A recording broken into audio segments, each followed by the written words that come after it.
کل کے سبق کے اندر ہم نے یہ بات آخر کے اندر جو پڑھی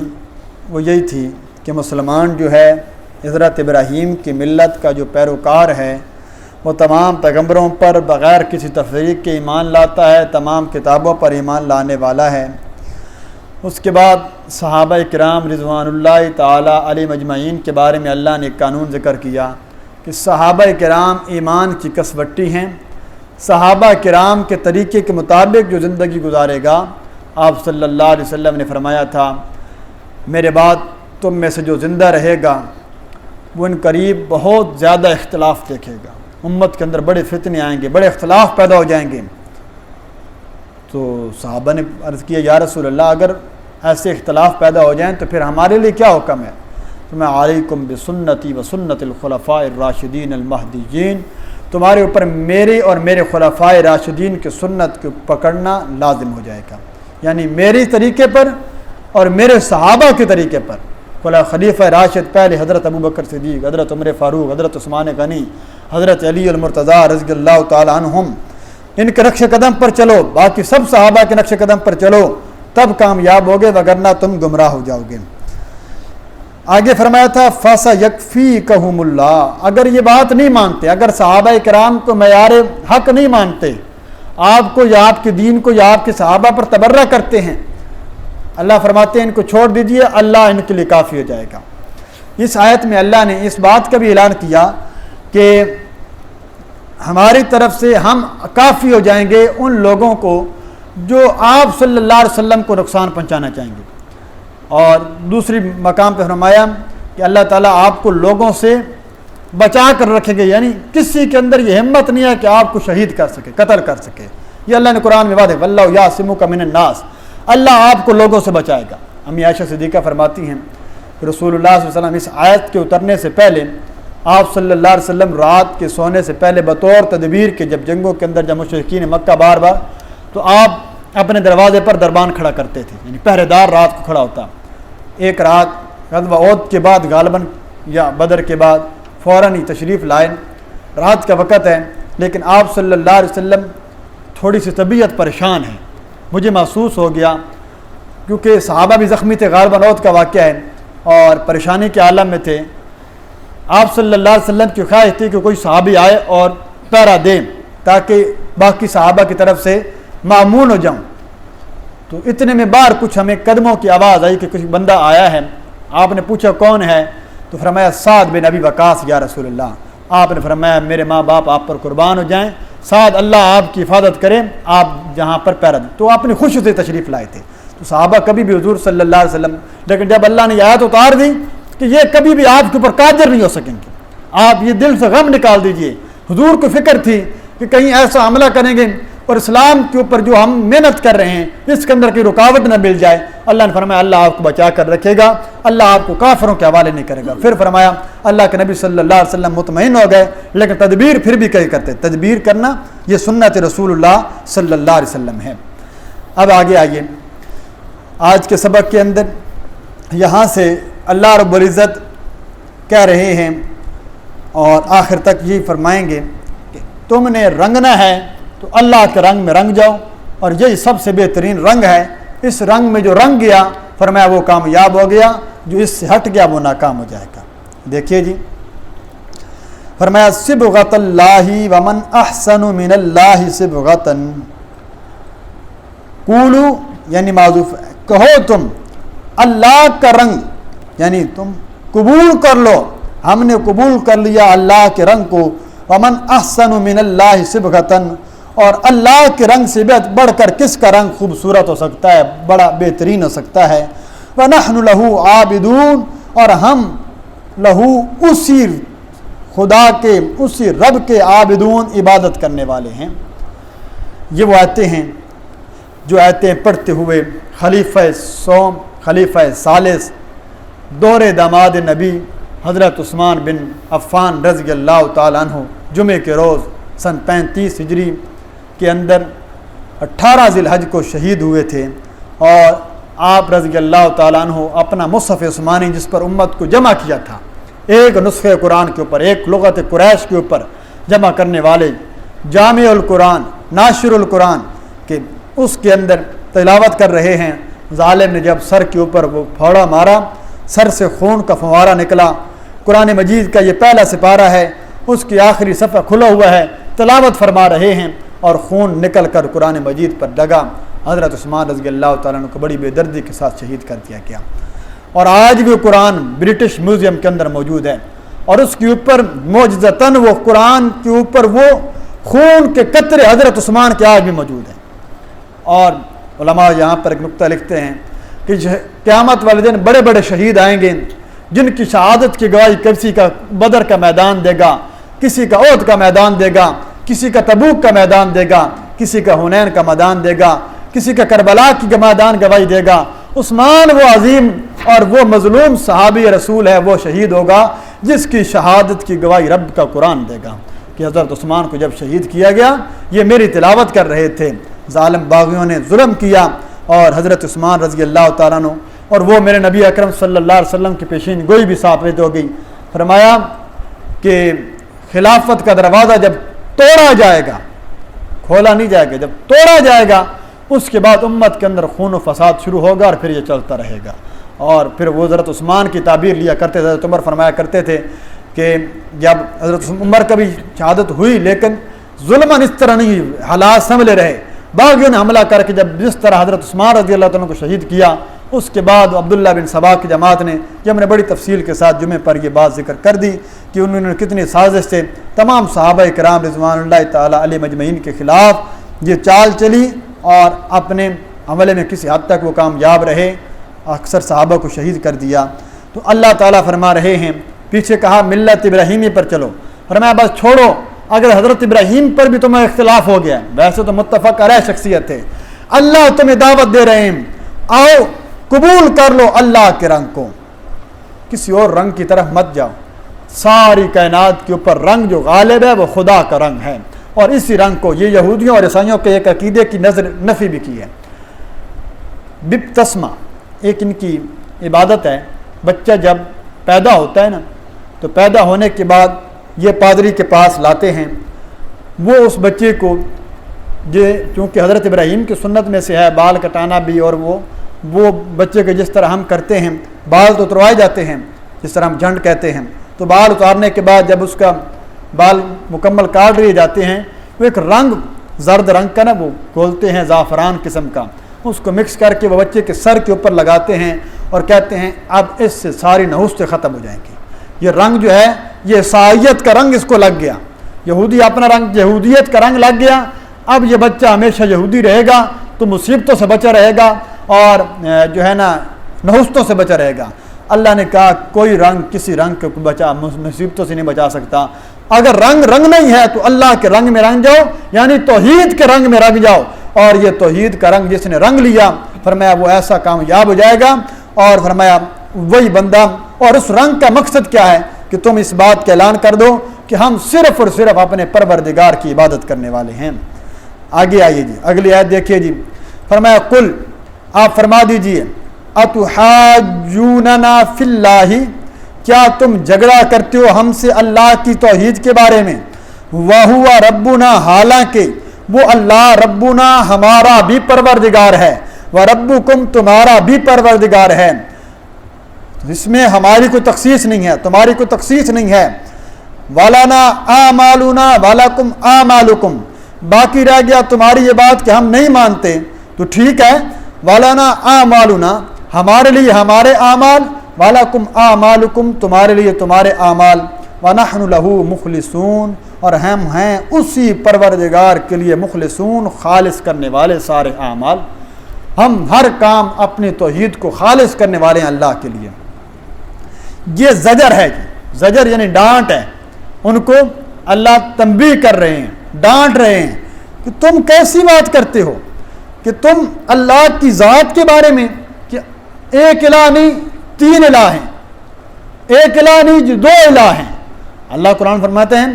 اگر اس کائنات کے اندر لو کان فیہما آلیۃ لفسدتا، اگر یہ کئی معبود ہوتے تو یہ سارا کا سارا نظام درہم برہم ہو جاتا، کیونکہ اختیار جب ایک کے پاس ہو تو نظام صحیح چلتا ہے، اختیار جب کئی لوگوں کے پاس دے دیا جائے تو پھر نظام نہیں چلتا، جیسے آج ہمارے ملک کی حالت ہو چکی ہے۔ وجہ کیا ہے؟ کس کے پاس طاقت ہے؟ آرمی چیف کے پاس ہے، چیف آف جسٹس کے پاس ہے، صدر کے پاس ہے، وزیر اعظم کے پاس ہے، یا صوبوں کے اندر بیٹھی جو صوبائی جو ہے نا وزراء اعلیٰ ہیں ان کے پاس ہے؟ ہر ایک کے پاس اپنی اپنی پاور ہے۔ اسلام اس چیز کے سخت خلاف ہے۔ طاقت صرف اور صرف اوپر حاکم اللہ، نیچے خلیفۃ المسلمین، بس ساری کے سارے جو حکمران ہیں، سارے کے سارے نیچے عہدہ ور ہیں، وہ ایک خلیفہ کو جواب دہ ہوں گے۔ جب ایک بندے کے پاس طاقت اور اختیار ہوگا، فرمایا نظام صحیح چلتا رہے گا۔ جب تقسیم کر دو گے، پھیلا دو گے، تو فرمایا کہ ہر ایک کی حکمرانیت سے نکال دو گے تو پھر ہر ایک باغی بن جائے گا، نظام چلانا مشکل ہو جائے گا۔ اللہ کہتے ہیں یہی کائنات کا نظام بھی ہے، اس کے اندر بھی تم اگر شرک کر دو گے اور یوں کہنا شروع کر دو گے اللہ نے جی یہ علاقہ فلاں کے حوالے کر دیا، یہ علاقہ فلاں کے حوالے کر دیا، یہ تو پھر بہت سارے معبود بن گئے، ان کی آپس میں کیسے کیچپ ہوگا، یہ آپس میں ان کی رائے کیسے متفق ہوگی؟ اللہ کہتے ہیں ایسا نہیں ہو سکتا، تمہارا اور ہمارا پروردگار ایک ہے، اس میں کسی قسم کو شریک نہ کرو۔ باقی تم جو شرک کر رہے ہو، تم جو حجت بازی کر رہے ہو، تم نے اپنے اعمال کا حساب دینا ہے، ہم نے اپنے اعمال کا حساب۔ اپنے عمل ٹھیک رکھو، اپنی نیتیں ٹھیک رکھو اور اپنے اندر اخلاص لے کر آؤ۔ توحید کے اندر اخلاص کیا ہے؟ کہ اللہ کی ذات کے ساتھ کبھی بھی شرک نہ کرنا، نہ ذات میں نہ صفات کے اندر، بس کلا معبود صرف اللہ ہے اور ساری کی ساری باتوں اسی رب کے لیے ہیں۔ جب انسان اس بات کا اعلان کر دے گا، فرمایا وہ اللہ کا خالص بندہ بن جائے گا۔ اب دوبارہ آئیے جی، اوپر ہم نے ایک شکوہ پڑھا تھا، اللہ نے شکایت کی تھی،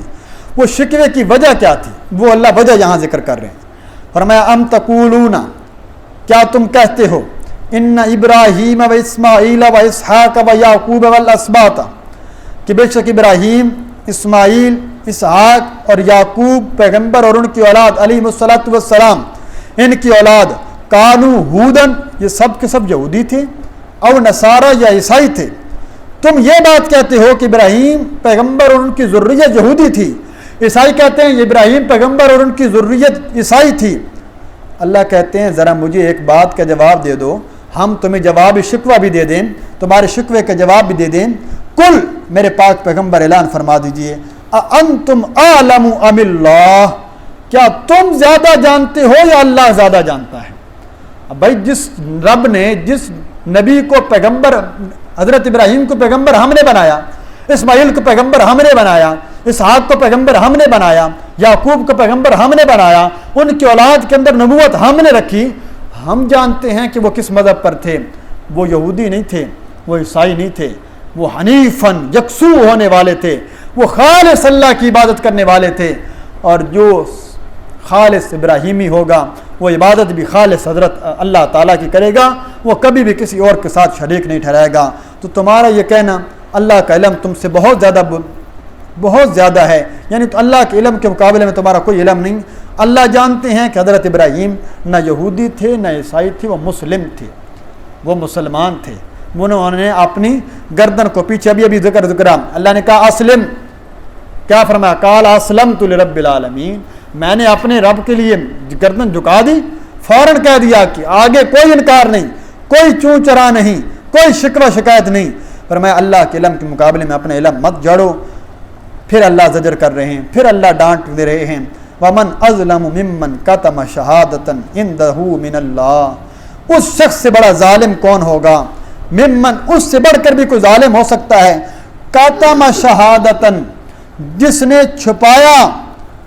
شہادتن گواہی کو، اندہ اپنے پاس، من اللہ اللہ سے، اس سے بڑھ کر ظالم کون ہے؟ جو گواہی کو چھپاتا ہے اللہ تعالیٰ سے چھپا کر، کہ گویا جو سمجھتا ہے کہ اللہ کو علم نہیں ہے۔ ام اللہ بغافل عما تعملون، اور اللہ تعالیٰ تمہارے تمام غفلت کے کاموں کی جو ہے نا خبر رکھنے والا ہے۔ اللہ غافل نہیں ہے، بے خبر نہیں ہے، یہاں غافل کا معنی بے خبر کریں، نہیں ہے اللہ غافل یعنی بے خبر، اما ان کاموں سے تعملون جو تم کر رہے ہو۔ آپس میں کیا کرتے؟ یہودیوں کو پتہ تھا ہماری اس کتاب کے اندر یہ لکھا ہوا ہے کہ اللہ کے پاک پیغمبر صلی اللہ علیہ وسلم کس صفحے پر لکھا ہوا ہے، اور اللہ کی شریعت کے احکامات کو چھپا لیتے تھے۔ ایک سادہ لوگ یہودی آتا، وہ کہتا کہ وہ مسلمان جو کہتے ہیں کہ ہماری کتاب میں لکھا ہوا ہے، ہم تو پڑھے ہوئے نہیں ہیں، ذرا کتاب کھول کر بتلائیے لکھا ہوا ہے۔ یوں کھولتے کہتے نہیں اس میں تو نہیں لکھا ہوا، اگر ہوتا تو ہم نہ بتا دیتے، فوراً گواہی چھپا لیتا۔ اللہ کہتے ہیں بہت بڑا ظالم ہے وہ۔ یہ ہاں علماء یہود کی، یہ یہودیوں کے علماء کے اوپر ڈانٹ آ رہی ہے کہ تم نے گواہی کو چھپا لیا، تم نے حق مسئلہ بتلانے سے چھپا لیا، اس سے بڑھ کر ظالم کوئی نہیں ہو سکتا جو حقیقتاً مسئلے کو جو کتاب اللہ میں لکھا ہوا اس کو اپنی مصلحت کی خاطر اپنا مسلح اور اپنی گدی بچانے کے لیے چھپا لیتا ہے۔ فرمایا اللہ کہتے ہیں یہ بڑا ظالم انسان ہے، چھپاتا ہے اپنی بات کو۔ فرمایا ایسا یہ لوگ یہ بھی جہنم کا ایندھن بنیں گے، یہ اللہ سے کس طرح چھپا سکتے ہیں؟ اللہ تعالیٰ تو ان کے تمام اعمال کی خبر رکھتا ہے۔ اس سے اس امت کے علماء کی بھی جو یہود کے اندر تھے، اور اس امت کے علماء کی بھی خاص طور پر جو لوگ کتاب اللہ اور سنت رسول اللہ سے اجماعی مسائل ہیں، جو قطعی یقینی مسئلے ہیں، اور فروعی مسائل کو چلو چھوڑ دیں، جو یقینی اور اجماعی اور پختہ مسائل ہیں، صرف اس وجہ سے کہ میرا باپ اس مذہب پر تھا، میرا خاندان اور میرا قبیلہ اس مذہب پر ہے، میری جماعت اس مذہب پر ہے، تو حق واضح ہو جاتا ہے بعض اوقات، لیکن وہ جو بیڑیاں پاؤں میں پڑی ہوئی ہیں وہ اس کو توڑتا ہے تو پھر سب کچھ جاتا ہے، پھر سب کچھ توڑنا پڑے گا، اور یہ چھوڑا جا نہیں سکتا۔ اس لیے تو اللہ کہتے ہیں فَإِنْ آمَنُوا بِمِثْلِ مَا آمَنْتُمْ بِهِ، ایمان اس طرح لے کر آؤ جس طرح صحابہ لے کر آئے تھے، تو پھر تمہیں حضرت مصعب بن عمیر جیسی شخصیت نظر آئے گی۔ روزانہ نیا جوڑا پہنتے ہیں، خوشبو اور عطروں کے اندر اپنا وجود معطر رہتا ہے، صاحبزادے ہیں، لاکھوں کے اندر کھیلنے والے، روزانہ نیا جوڑا پہننے والے۔ فرمایا کہ جب اسلام لائے سب کچھ ماں باپ نے چھین لیا، مسلمان ہونا چاہتے پھر ہمارا دیا اور سب کچھ دے دو، ٹاٹ کا لباس پہن کر آتے ہیں، پھٹے پرانے کپڑے پہن کر۔ اللہ کے نبی صلی اللہ علیہ وسلم مصعب بن عمیر کو دیکھا نا، آنکھوں میں آنسو آ گئے، فرمایا کس طرح شہزادوں کی زندگی گزارتا تھا، آج اسلام کے لیے ساری قربانیاں دے کر آیا۔ پھر جب شہید ہوئے غزوہ احد کے اندر، صاحب حضور علیہ الصلوۃ والسلام کے سامنے جنازہ لایا گیا، یا رسول اللہ مصعب بن عمیر کی بدن پر اتنی چادر نہیں ملی کہ ہم ان کے وجود کو مکمل ڈھانپ سکیں، اگر سر ڈھانپے تو پاؤں کھل جاتے ہیں، پاؤں ڈھانپتے ہیں تو سر کھل جاتا ہے، آپ کا کیا حکم ہے؟ آپ نے فرمایا سر کو ڈھانپ دو، پاؤں کے اوپر اس گھاس ڈال دو۔ حضور کی آنکھوں سے آنسو جاری ہیں، داڑھی مبارک تر ہے۔ مصعب کس طرح مسکینی کی حالت تو نے زندگی گزار دی، کتنی چیزوں کو دولت کو ٹھوکر مار کر آیا ہے۔ اللہ نے جنت کے اندر مقام بھی ایسا عطا کرنا ہے، تو دین قربانی مانگتا ہے، دین آپ کس سے کچھ نہ کوئی چیز مانگے گا، لہٰذا یہ دینی پڑے گی، مسئلہ حق بتلانا پڑے گا، چھپانے کے اوپر فرمایا بہت سخت وعید ہے۔ آخر میں پھر اس آیت کو ذکر کیا جو آیت یہ پیچھے گزر چکی، اسی رکوع کے اندر گزر چکی، پھر فرمایا تلک امۃ قد خلت لہا ما کسبت، یہ بات یاد رکھو، یہ امت اور ایک جماعت علماء کی، اولیاء کی، قد خلت پکی بات ہے یہ گزر چکی، یعنی ان پر موت آ چکی، وفات آ گئی، یہ گزر گئی، لہا ما کسبت ولکم ما کسبتم، ان کے لیے وہ اعمال ہیں جو انہوں نے کیے، وَلَكُمْ مَا كَسَبْتُمْ، تمہارے لیے وہ اعمال ہیں جو تم کرو گے، انہیں ان کے اعمال کام آئیں گے، تمہیں تمہارے اعمال کام آئیں گے، وَلَا تُسْأَلُونَ عَمَّا كَانُوا يَعْمَلُونَ، اور نہیں سوال کیا جائے گا تم سے ان کی کاموں کے بارے میں جو وہ کرتے رہے، لہٰذا تم سے ان کے کاموں کے متعلق سوال نہیں ہوگا۔ اپنی اپنی قبر سنوارو، اپنی اپنی آخرت کی فکر کیجئے۔ بار بار میں ایک ہی بات بار بار کہتا ہوں، یہ جو آج بہت سے گناہ، بہت ساری بدعات، بہت سی رسمیں اس بنیاد پر ہو رہی ہیں کہ لوگ کیا کہیں گے، لوگ کیا کہیں گے، یہ وہ اعتراض ہے جو اگر کرنا شروع کریں تو امام الانبیاء محمد مصطفیٰ صلی اللہ علیہ وسلم، اس کائنات کی کامل ترین ہستی جو اللہ کے بعد جن کا مقام ہے،